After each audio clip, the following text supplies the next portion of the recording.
Bonjour à tous, bienvenue à Overlord. Aujourd'hui, on accueille Maxime Verlotte de Oscar Club. Tout à fait. Bienvenue, Merci beaucoup Valentin, merci pour cette invitation. Ravi, c'est le premier podcast que je fais, donc c'est une formidable, vraie découverte pour moi, mais je suis ravi d'être trop ici. bien. Bon, on va parler de ton expérience avec Oscar Club et comment tu es amené à travailler avec Overlord. Est-ce que Ouais. tu peux nous raconter d'entrée de jeu comment tu as découvert Overlord? Bah, écoute, du coup, les deux sont complètement liés. Peut-être juste avant de parler d'Overlord et d'Oscar Club, moi, j'ai eu un parcours finance. J'ai fait 5-6 ans de finance où en parallèle de, travailler dans un cabinet ou travailler dans un groupe, toujours sur des thématiques financières, je faisais déjà des investissements dans des startups. Donc D'accord, j'ai fait ça pendant 5-6 ans avant de commencer à lancer Oscar Club et de lancer Overlord. Et l'année dernière, voilà, j'ai eu l'envie et l'opportunité de me lancer 100 à mon compte, de créer Oscar Club et donc j'ai évidemment cherché aussi à me faire accompagner sur la partie, juridique, administrative. J'ai échangé avec plusieurs acteurs dont Gaspard, qui avait lancé, il y a 1 an et demi, 2 ans Overlord.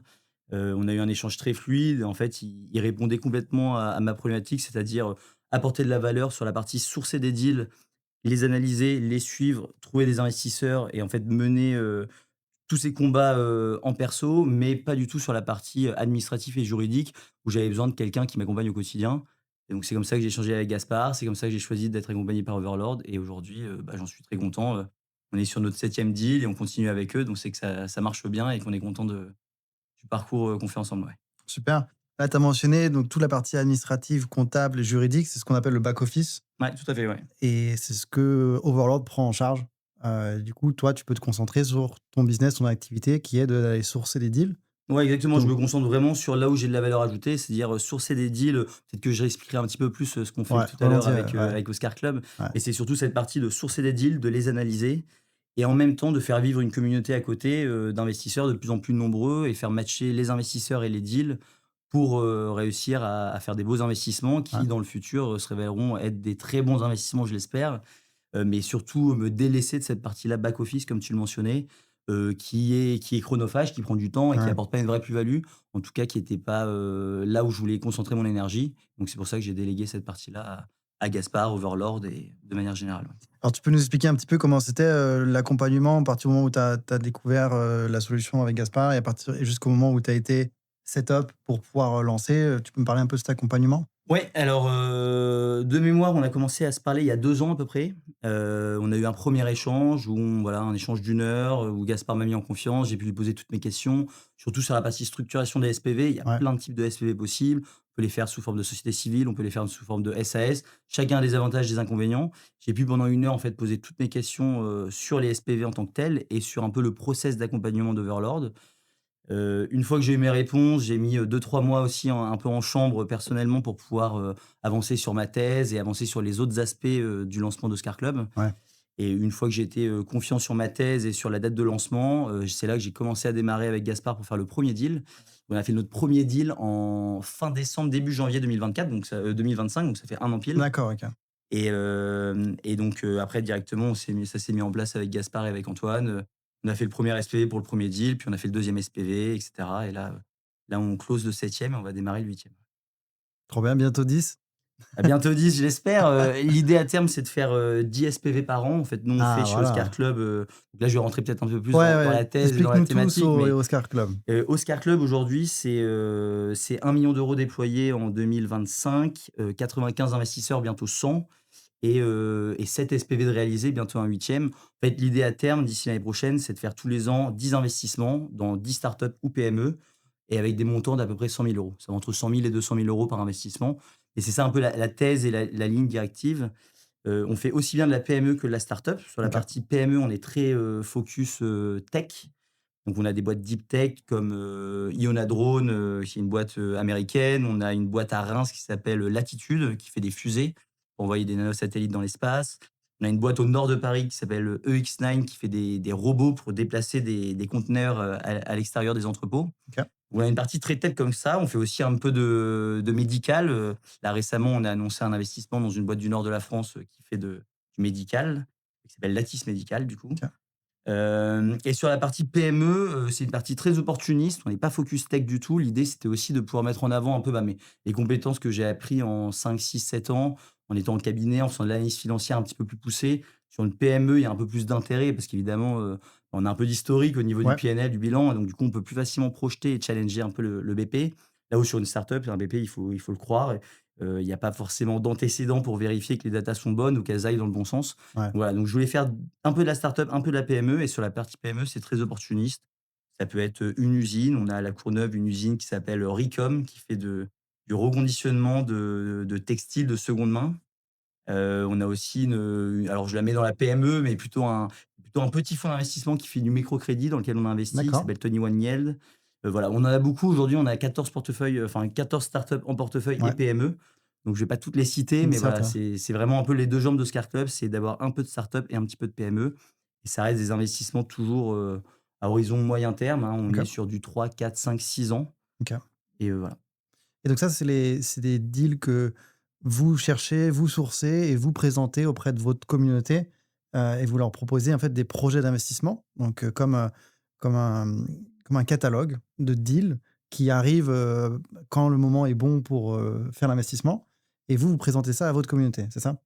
Ouais, tout à fait, c'est très bien résumé. Si je détaille un petit peu plus, ouais, j'essaie de sourcer entre 10 et 20 startups ou PME par mois. OK, ouais. Alors je les source de plein de manières différentes. Je ne sais pas si je vais rentrer forcément dans le détail, mais aussi bien grâce à des partenaires avocats, grâce à des partenaires qui vont chercher de la dette, de la subvention, donc qui cherchent également de l'equity pour certaines startups et PME. J'ai plein de canaux d'acquisition différents, et avec ces canaux d'acquisition-là, j'en reçois une dizaine ou une quinzaine par mois que je fais pitcher, avec lesquels je travaille sur le dossier, et l'idée à terme, c'est d'en garder une par mois ou une tous les 1 mois et demi, sur laquelle on va vraiment aller au bout de la due diligence. Je vais la présenter à mes actionnaires. Ce qui est très important de savoir avec Oscar Club, c'est que j'investis systématiquement, dans les projets. C'est avant tout une D'accord. conviction que j'ai personnellement, parce que j'aime investir dans des entreprises. Une fois que je me suis fait ma conviction ou ma religion dessus et que je souhaite lancer l'investissement, là, je le propose à ma communauté, donc de 95 membres, mais qui va continuer à grossir, dans Ouais, les tout à mois et fait. les années à venir. Et je leur présente, il y a un info mémo, il y a le deck de l'entreprise, j'essaie de faire un ou 2 webinars, donc soit co-organisés avec peut-être le CEO de la boîte en question, ou alors je présente directement avec la note d'investissement, et après les gens peuvent choisir ou pas, enfin marquer leur intérêt ou pas sur la plateforme, et après s'ils veulent aller plus loin, on organise des rendez-vous en one-one pour discuter un peu plus en profondeur de l'investissement, et ensuite, c'est parti, on structure le SPV avec Overlord et on lance l'investissement.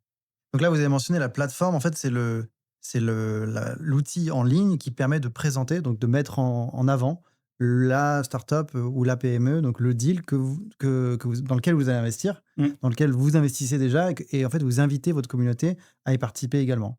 Ouais, tout C'est à ça? fait. En Ouais. fait, tout se fait sur une plateforme. Enfin, moi, l'idée, encore une fois, pour revenir sur la partie back office où je pense que c'est pas l'endroit où j'apporte le plus de valeur ajoutée, je voulais aussi avoir une plateforme qui soit très simple d'utilisation. En quelques clics, les utilisateurs peuvent voir les nouveaux projets, peuvent voir les projets existants, peuvent voir les anciens projets. Ils ont accès à toute leur documentation.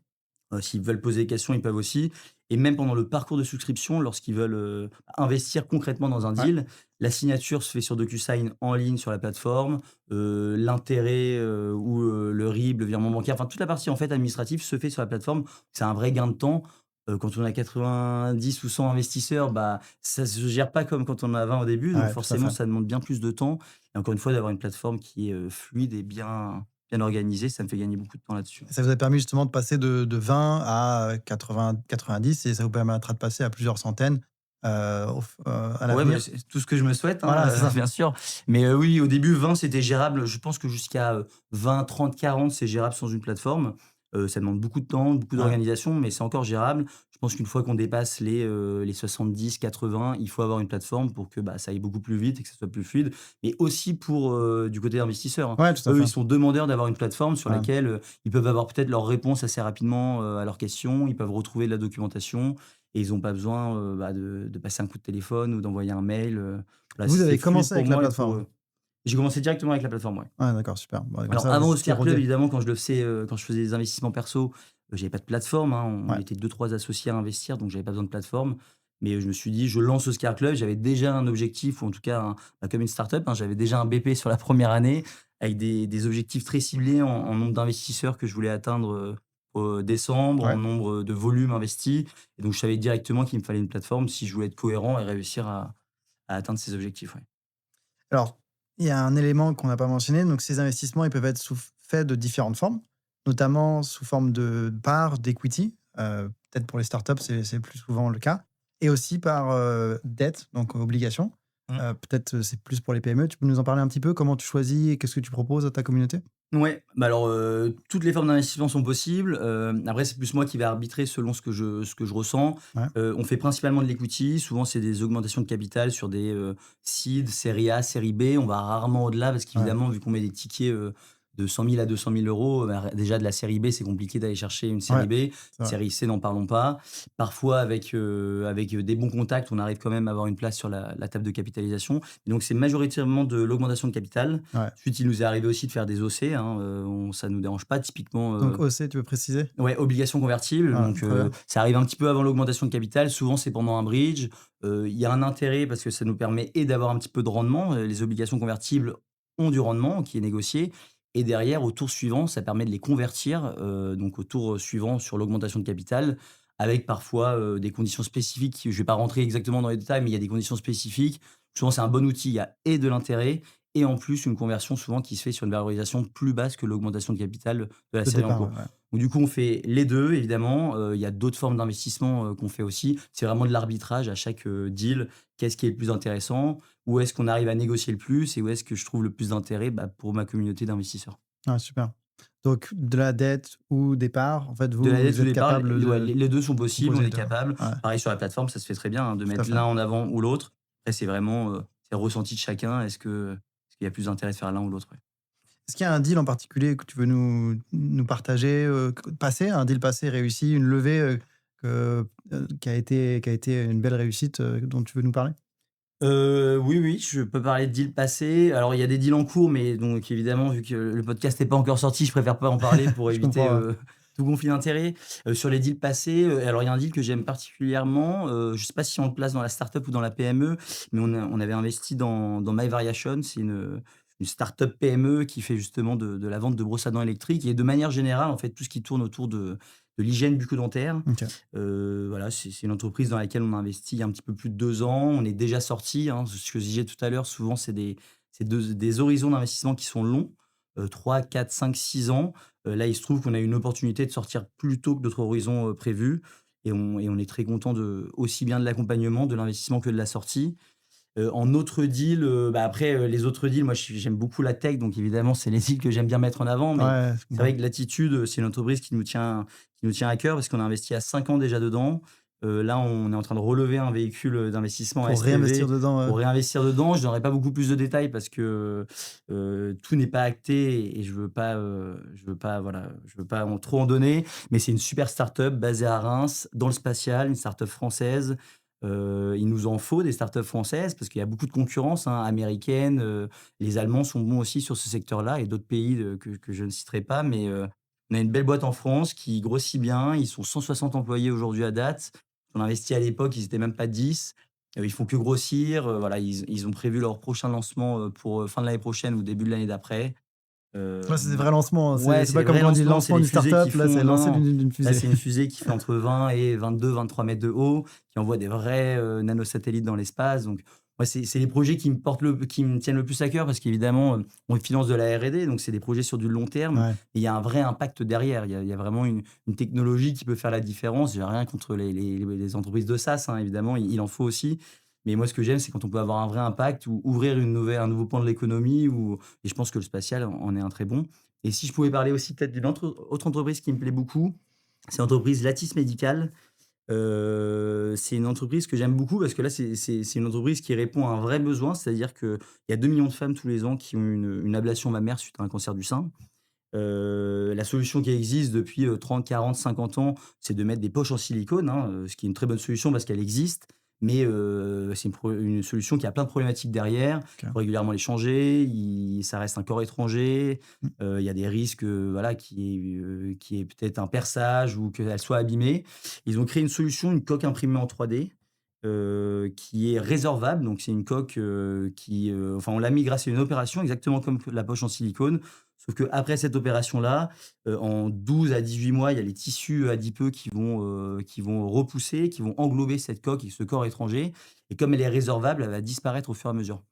Donc du coup, ça permet en, 12-18 mois, bah, une opération post-ablation mammaire et un OK. sein reconstitué de manière beaucoup plus naturelle. Ça, c'est une entreprise que j'aime bien parce que pareil, c'est de la tech, c'est beaucoup de développement derrière, mais il y a aussi le côté où, bah, on va améliorer, une problématique, à savoir, le cancer du sein. Je vois. Alors tu as mentionné un moment, c'est intéressant, tu as dit en fait, là vous êtes en train de faire un second deal sur la même, start-up, Ouais, ouais, sur la un peu même un follow-up, entreprise. Du ouais. coup, c'est là, en fait, vous servez une demande qui peut se remanifester au sein de votre communauté?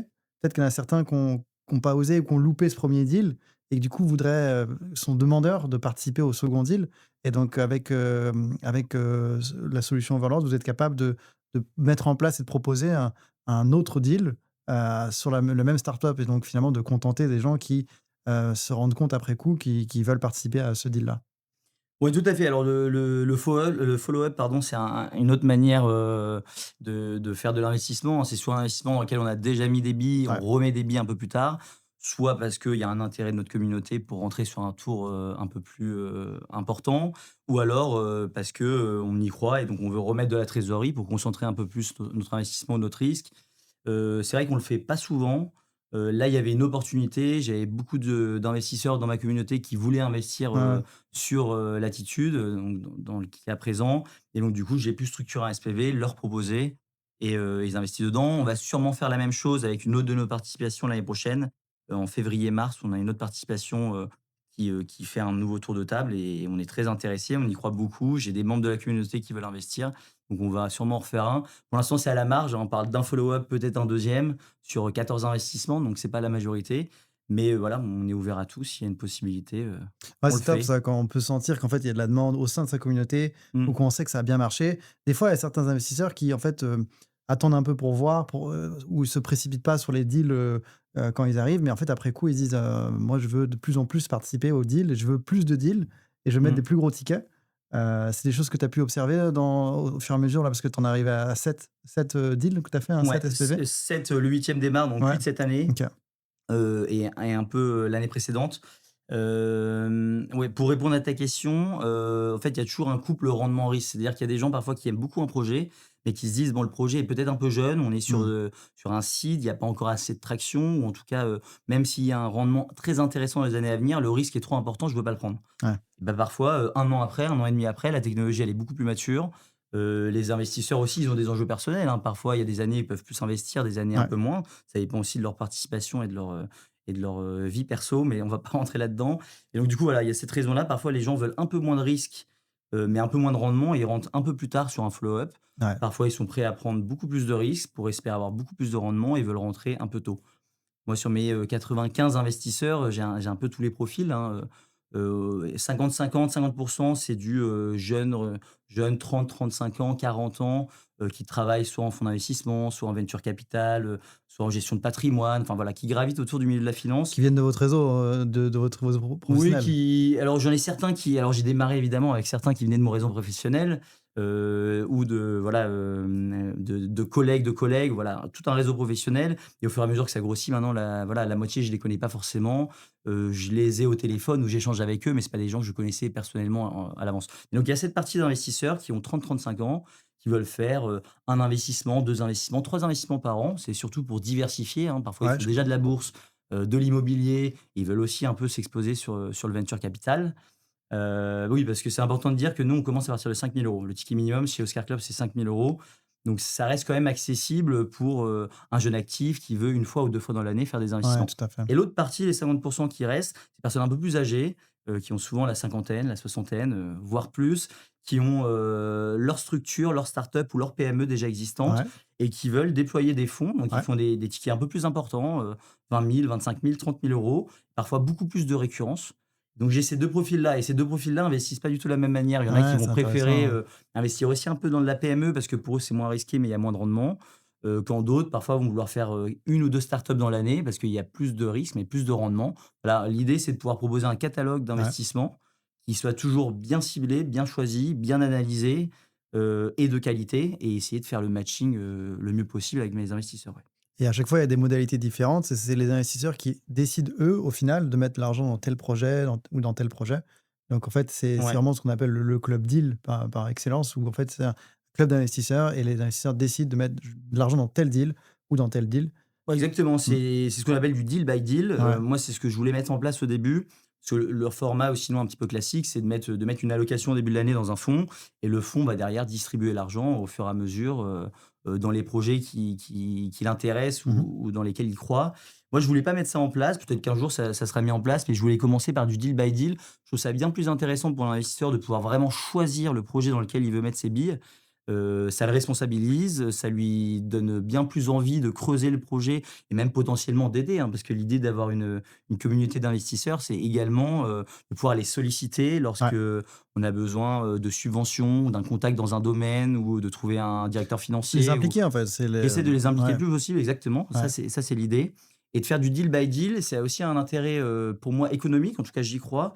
C'est de me dire qu'un investisseur, qui met au début de l'année peut-être 5 ou 10 000 € qui sont répartis dans plein de projets, il va mettre une poche d'allocation et ça s'arrête là. Mmh. Quand on fait du deal by deal, il a beau mettre 5 000 € au début de l'année, s'il y a un autre projet ou 2 autres projets ou 3 autres projets dans lesquels il croit beaucoup, ils sont capables de remettre parce qu'ils se disent: «Mais après tout, ce projet, j'y crois beaucoup plus que de mettre 5 000 € en Tout à fait. bourse, en plus». Ouais, tout à fait. Donc il y a un intérêt et parce que lui choisit exactement le projet dans lequel il veut investir et pour moi, ça me permet de multiplier les projets et en fait, si je trouve des projets de qualité, c'est le nerf de la guerre, hein, il faut trouver des investisseurs de qualité et des projets de qualité. Et les Si on a faire des matcher. bons projets, souvent ça matche bien, ouais. Ouais, tout à fait.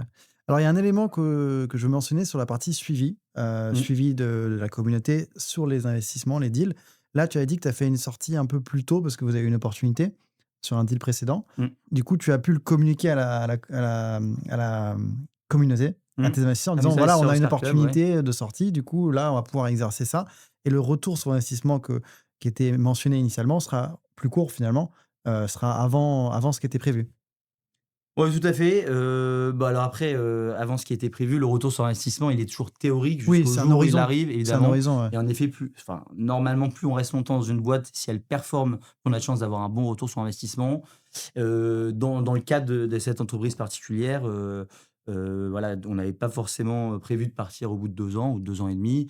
On nous ça fait une belle proposition qu'on a acceptée, même si le retour, sur investissement peut paraître moindre par rapport à un retour futur. Au final, c'est un retour qui est acquis et ça Ouais. reste le plus important. On fait de l'investissement avant tout pour avoir des C'est retours ça, voilà. qui sont Ouais, garantis et jamais des retours hypothétiques, dans un futur trop lointain.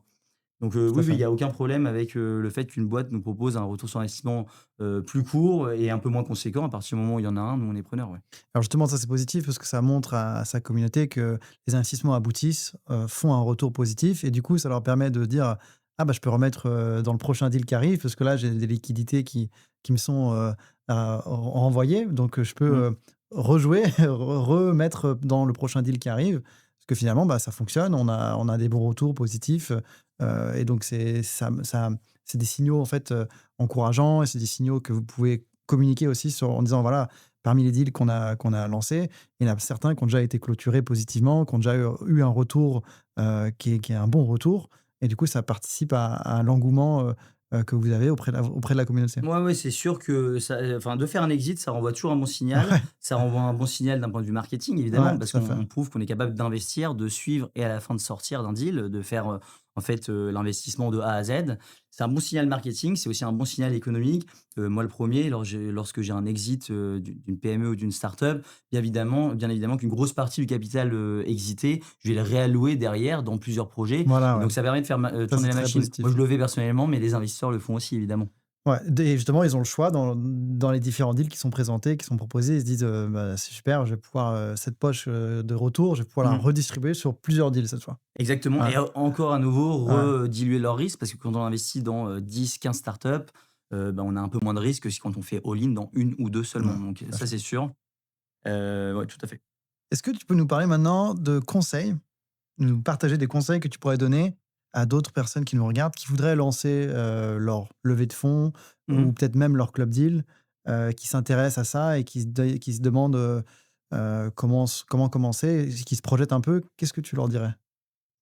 Bon, je veux pas donner des conseils un petit peu bateaux, je vais essayer de donner quelque chose de concret, mais bah, je pense que déjà il faut un peu réfléchir à son projet évidemment. Moi je suis pas de l'avis de se lancer, corps perdu, dans un projet sans avoir réfléchi un peu aux conséquences. Mais de l'autre côté, il faut pas trop réfléchir non plus parce que c'est en se lançant, qu'on lance un peu une dynamique, qu'on fait quelques erreurs bien évidemment, il faut essayer de les limiter ou en tout cas qu'elles soient pas très graves. Mais c'est en se lançant qu'on fait des erreurs, qu'on apprend de ces erreurs-là, que derrière on fait un petit peu mieux et en fait le chemin avance un petit peu comme ça. Donc je pense qu'il faut un peu réfléchir à son projet. Une fois qu'on a un petit peu réfléchi, il faut se lancer pour le tester. Une fois qu'on l'a testé, soit ça réussit et c'est super, soit ça réussit un petit peu moins bien et à ce moment-là, on corrige le tir. Et c'est comme ça qu'on avance au fur et à mesure vers un projet qui est jamais parfait parce que les projets ne font qu'évoluer ou l'ambition peut évoluer. Donc c'est une perpétuelle, évolution, un projet. Mais en tout cas, si on se lance pas, en fait, bah, on peut jamais le, mmh, le confronter, pardon, au réel et voir, s'il est efficace ou pas. Tu avais parlé tout à l'heure d'une thèse et d'une conviction que tu t'étais bâti, Ouais. construit.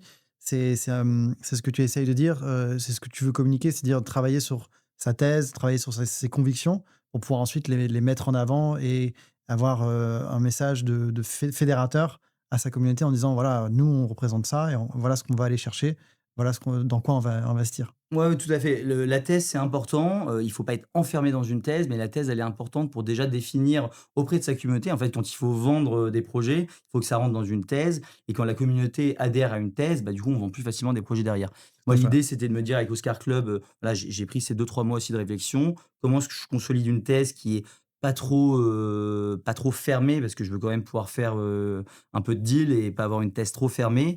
Mais une thèse qui est suffisamment claire pour que les gens se disent: «OK, avec Oscar Club, on va investir là-dedans, Ouais, là-dedans, là-dedans». Bah, comment je l'ai composé? Bah, c'est déjà, un montant d'investissement. On fait ouais, des investissements entre 100 000 et 200 000 €, donc c'est un montant qui est assez clair. Un nombre d'investissements, on essaye cette année, on en va en faire 8, mais on va essayer d'en faire 10, peut-être 12 à partir des années suivantes. Voilà, c'est de faire des investissements de 100 000 à 200 000 € une dizaine de fois par an et après avoir un secteur économique ou un secteur géographique. Nous, la plupart de nos PME ou startups sont en France. ouais, Bah, déjà, premièrement, parce que, les contacts que j'ai ou les projets qu'on m'envoie sont basés en France majoritairement.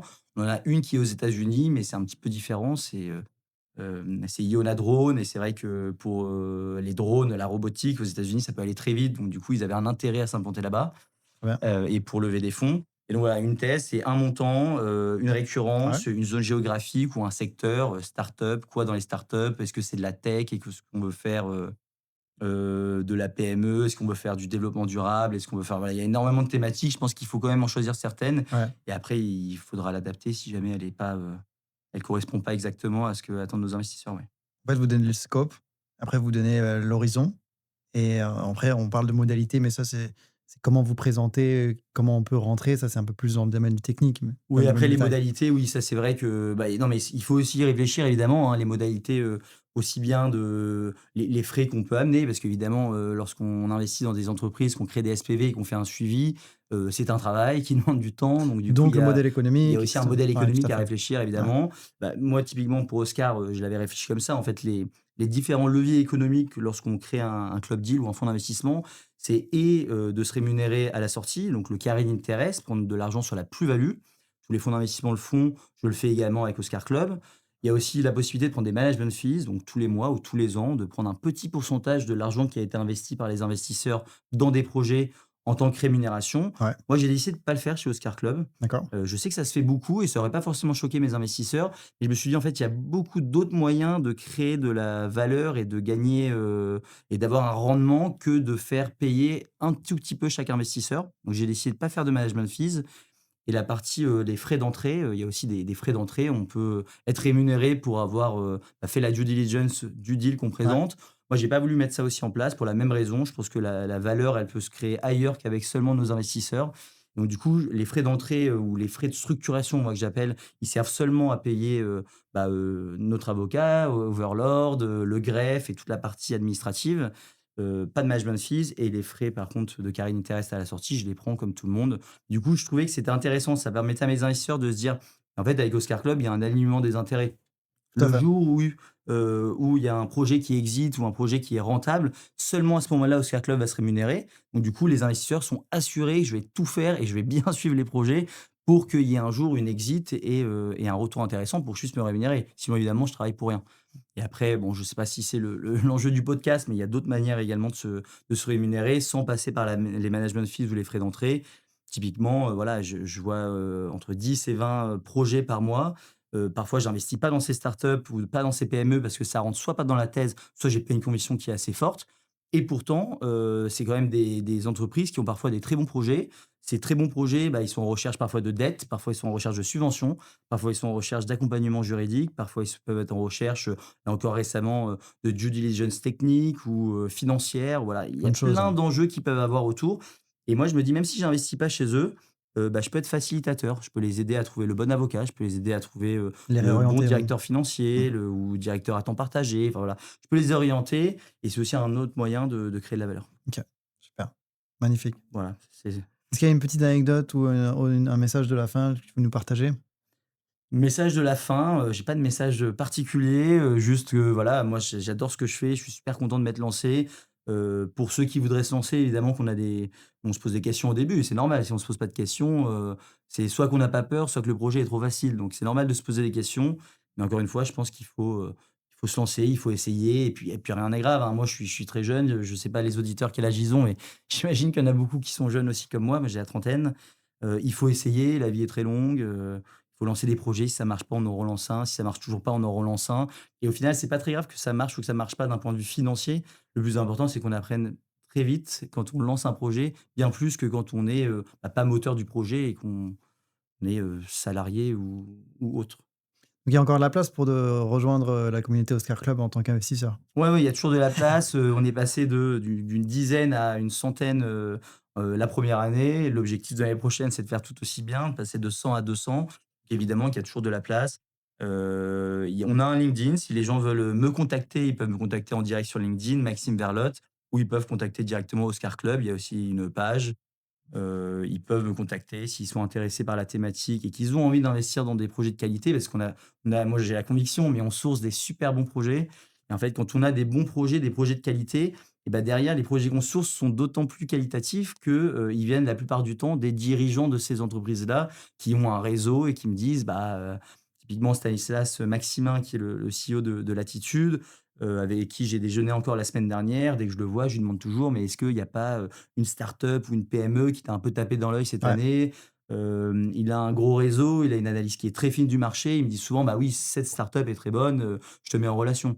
Donc d'avoir un bon portefeuille, ça permet derrière d'avoir des bons projets. D'avoir des bons projets, ça permet, de faire des bons investissements et d'espérer avoir les meilleurs exits possibles. Voilà, s'il y a des investisseurs qui veulent rejoindre Oscar Club, n'hésitez pas. Je ne sais pas si en dessous de la vidéo, il y aura un petit lien, vers la plateforme ou vers le LinkedIn, mais tout ils à sont les fait. bienvenus. Ouais, super. Maxime, merci beaucoup pour ton témoignage. C'était Bah, top. merci pour ton temps. C'était mon premier podcast. J'ai apprécié l'exercice. Ah, c'est super. J'espère que les auditeurs, apprécieront aussi. Ouais, ils vont pouvoir justement découvrir Oscar Club, découvrir Overlord et apprendre plus justement sur les opportunités de lever de l'argent, de créer son club deal, réunir sa communauté d'investisseurs. Voilà, c'est les thèmes qu'on évoque, au studio Overlord avec, nos clients et tous nos partenaires. Je vous dis à très bientôt, à la prochaine, au grand plaisir.